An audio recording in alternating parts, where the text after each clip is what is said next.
day, everyone, and welcome to today's lesson. Our subject for today is biology.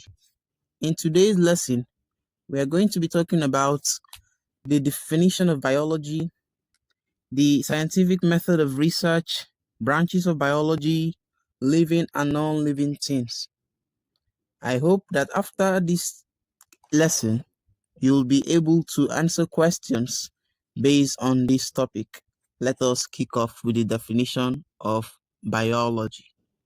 Biology is derived from two Greek words, bio, meaning life, and logos, meaning study. Thus, biology is simply defined as the study of living organisms or living things. Biology is simply defined as the study of living things. Now, let us look into the branches of biology. The branches of biology include botany, cytology, ecology, genetics, physiology. There are many others. However, we will focus on these 5 listed. Now, botany. This is concerned with the study of plants. Cytology. This is concerned with the study of cells. Ecology. This is concerned with the study of the interactions between living organisms and its environment. It is concerned with the interactions between living organism and its environment. Genetics. This is the study of genes and heredity. Physiology. This is the study of the functions of the various parts of a living organism. This is the study of the functions of the various parts of a living organism. Now, we go into the scientific method of research, which include the scientific method of research includes observation. First, you see a plant growing under the sun. Second method of research include ask question.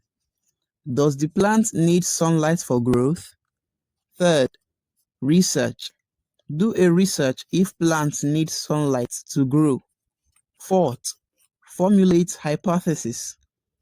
This is a statement of what you think the answer to your question is. A hypothesis is a statement of what you think is the answer to your question. Fifth, experiment. Carry out experiments to verify your hypothesis. Six, analyze your results. Plants thrive in sunlight. 7. Report your results. Yes, most plants need sunlight for growth. These are the scientific method of observation, the scientific method of research, which includes observation, ask questions, research, formulate hypotheses, experiment, analyze results, and report results. Now, we move on to living things and non-living things.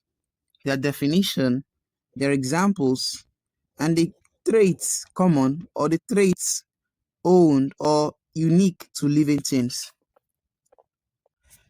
Living things and non-living things. Living things are organisms that have life in them and are able to carry out the functions or process of living things. Living things are organisms that have life in them and are able to carry out the functions of living things. Non-living things, these are things that do not have life in them and cannot carry out the functions of living things. Now, examples of living things include animals, plants, and microorganisms. The examples of non-living things include rock, stone, air, wood. These are the examples of living things and non-living things. Now, characteristics of living things. The following are characteristics of living things. 1. Movement. All living things move all, if not part of their body from one place to another. Respiration. They break down food to provide energy needed for their day-to-day activity. or they oxidize food to produce adenosine triphosphate (ATP) needed to provide energy. 3. Nutrition. They search and obtain their food. 4. Irritability. All living organisms react to stimulus, either quickly as in animal or slowly as in plants. 5. Growth. All living things grow with time, thereby increasing their weight and their height. 6. Excretion. Living things must remove waste products of metabolism, which is poisonous to them. 7. Reproduction. Living things give birth to young ones or give birth either sexually or asexually to ensure their continuation. 8. Competition. Living things compete for food, space, and mates. Living things compete for food, space, and mates. Living things adjust to changes in their internal and external environment in order to survive, which is called adaptation. They adjust to changes in their internal and external environment in order to survive. Lifespan or death. Living things must eventually grow old and die. As the living things must eventually grow old and die. Now, we move on to the differences between plants and animals. The differences between plants and animals. The differences between plants and animals include: plants can make their own food. Animals cannot make their own food.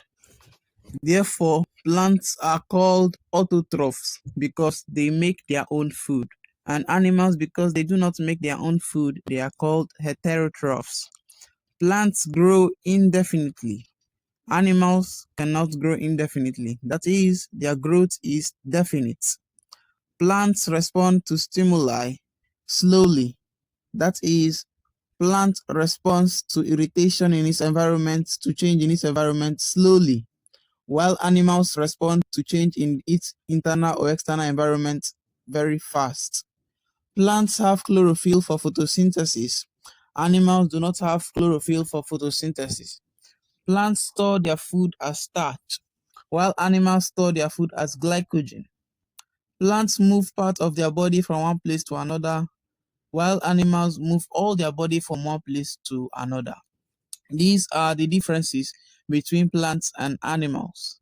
Now, fun fact. Do you know that there is an organism with both plants and animal characteristics? Do you know that there is an organism with both plants and animal characteristics? Yes, that is the euglena. The euglena is a microorganism with, with chlorophyll for making its food, eye spots for detecting movement, and flagella for movement. Eye spots for detecting light and flagella for movement. Plants do not have a specific structure for movement. However, animals have a specific structure for movement. Therefore, the euglena shares both plant and animal characteristics.